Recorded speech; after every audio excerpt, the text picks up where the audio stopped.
राज्य सरकारों को गिराने के लिए किया, वही प्रयास मनीष सिसोदिया के साथ कर रहे थे और कह रहे थे आ जाओ हमारे साथ, गिरा दो दिल्ली की सरकार, शामिल हो जाओ आम आदमी पार्टी छोड़ के भारतीय जनता पार्टी में, हम तुम्हारी ईडी और सीबीआई की जांच को खत्म कर देंगे।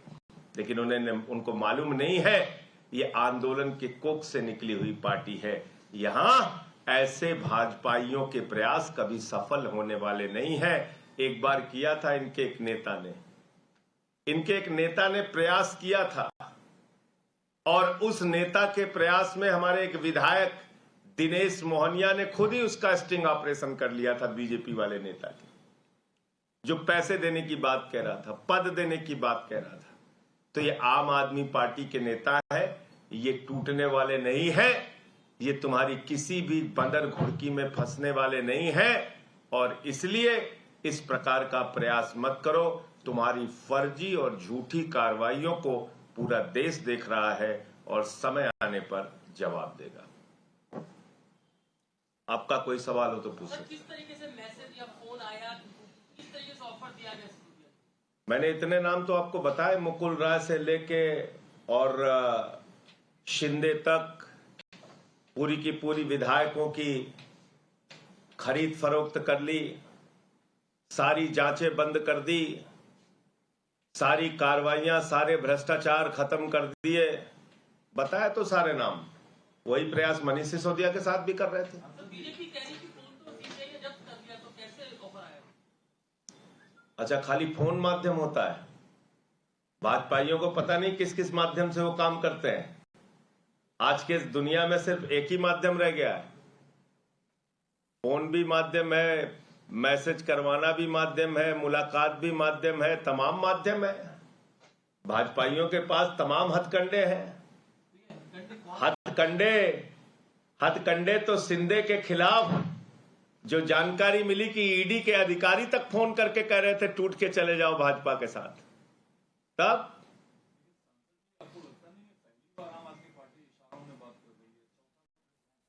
इशारों में बात कर रही है।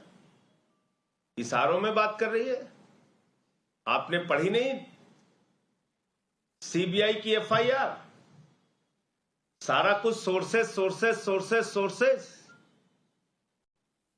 और उसी को लेके भाजपा ही चिल्ला रहे हैं। और हम इनका पूरा इतिहास बता रहे हैं कि यही काम करते हैं, ऐसे ईडी सीबीआई का दुरुपयोग करते हैं।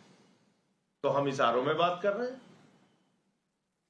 अरे भाई, ये तो कुकृत्य ये कर चुके हैं, इसका कोई प्रमाण चाहिए ही नहीं आपको। ये तो सामने है, समय आने पे सब बता दिया जाएगा। वो अपनी चाल चल रहे हैं, हम भी अपनी समझदारी से चाल चल रहे हैं। इंतजार कीजिए, वक्त आने पे सब बताएंगे।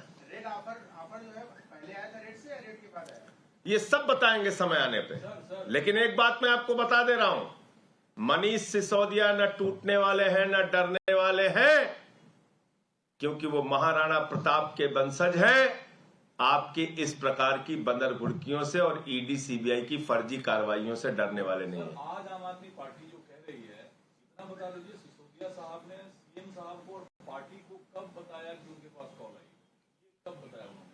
देखिए, ये सारी चीजें आज उन्होंने सार्वजनिक कर दी। सार्वजनिक करने से पहले जरूर वार्ता हुई होगी, जरूर बातचीत हुई होगी। उसकी डिटेल आपके सामने या चैनल पे बताने के बजाय उन्होंने साफ तौर पे ट्वीट करके, प्रेस कॉन्फ्रेंस करके साफ तौर पे बता दिया। क्या इस प्रकार का प्रयास आया, इस प्रकार से कोशिश की गई? और मनीष सिसोदिया अगर पहले शख्स होते तब आप हो सकता है उनकी बात पे यकीन नहीं करते। ये तो प्रयोग इनका मैंने बताया। तो भाजपाई सरकारों को गिराने, खरीदने, तोड़ने, लालच देकर सरकारों को बर्खास्त करने और गिराने के फैक्ट्री बन चुकी है भारतीय जनता पार्टी। फैक्ट्री बन चुकी है।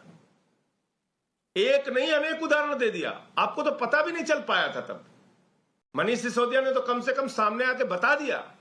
शिंदे ने बताया था आपको मुकुल राय ने बताया था, आपको हेमंत विश्व शर्मा ने बताया था, आपको बताया था प्रेम खांडू ने बताया था, प्रेमा खांडू ने आपको बताया था उत्तराखंड की सरकार जब गिराने जा रहे थे, गोवा में जिस तरीके से विधायकों को खरीद फरोख्त करके पिछली सरकार बनाई थी, नहीं बताया। लेकिन मनीष सिसोदिया ने सामने आके बताया कि नहीं, ये हम नहीं होने देंगे। ये बुनियादी फर्क है, इस बात को समझिए। ये जो सीरियल ऑफेंडर है उनके बारे में आप हमसे प्रमाण मांग रहे हैं, ये तो यही काम करते हैं। ईडी सीबीआई का नेताओं के खिलाफ दुरुपयोग मतलब सरकार तोड़ने और गिराने की कोशिश। इसके पहले की कोशिशों को किसी ने पर्दाफाश नहीं किया। मनीष सिसोदिया के ऊपर हुई कोशिशों को मनीष सिसोदिया ने पर्दाफाश कर दिया। यह है बुनियादी फर्क। सर जी, लेकिन बीजेपी आरोप लगा रही है कि आम आदमी पार्टी की जिस तरह से छवि खराब हो रही है, उससे बचने के लिए तो इस तरह की स्क्रिप्ट लिखी जा रही है। अच्छा, हमारी दूसरा ये कि गुजरात में अब आप लोग कास्ट कार्ड खेलने की कोशिश कर रहे हैं कि राजपूत नेता की छवि सिसोदिया साहब की कर रहे हैं। अच्छा, हमारी छवि खराब हो रही है।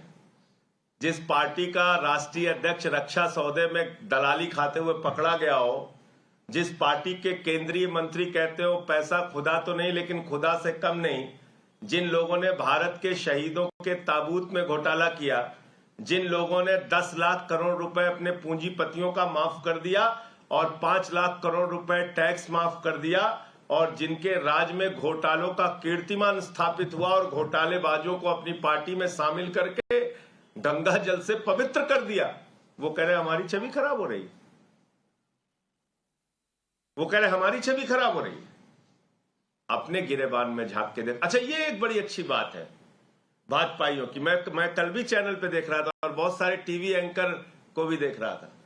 वो कह रहे थे कि आपकी पार्टी तो ईमानदारी की बात करती है, आपकी पार्टी तो ईमानदारी की बात करती है।